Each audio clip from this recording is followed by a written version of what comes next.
Arriving in Los Angeles, President Trump met California Governor Gavin Newsom.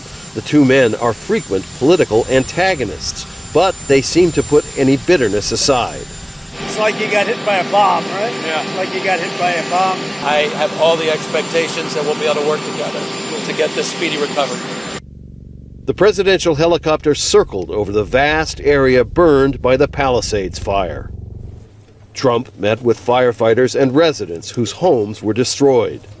Trump has threatened to withhold federal aid unless California changes its water management system and imposes voter ID laws. That means voters would have to show a valid government ID at a polling place during elections.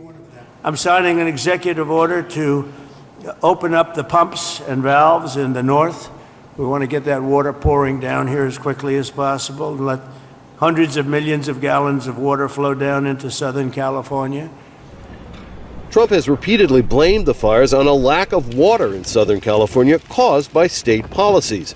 But those claims are untrue. The region's reservoirs are full, according to Governor Newsom, and the lack of water had nothing to do with the intensity of the fires, which were whipped up by hurricane-force winds.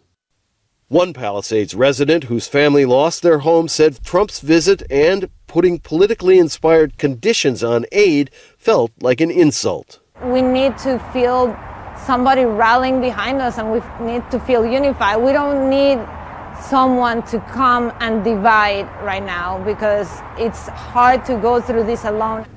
Earlier, Trump visited areas of North Carolina destroyed by flooding from Hurricane Helene last year. Trump criticized the Federal Emergency Management Agency, or FEMA, for being costly and inefficient.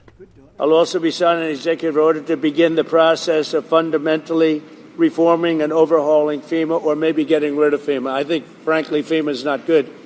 Trump is rejecting the traditional role of presidents following natural disasters. Instead of emphasizing unity in the face of the disaster, Trump sniped with some of the Democrats who are in charge locally, and critics accuse him of trying to score political points, even as people on the ground here in Pacific Palisades and elsewhere are still suffering the after effects of the disaster. Rob Reynolds, Al Jazeera, in the Pacific Palisades neighborhood of Los Angeles. Make sure to subscribe to our channel to get the latest news from Al Jazeera.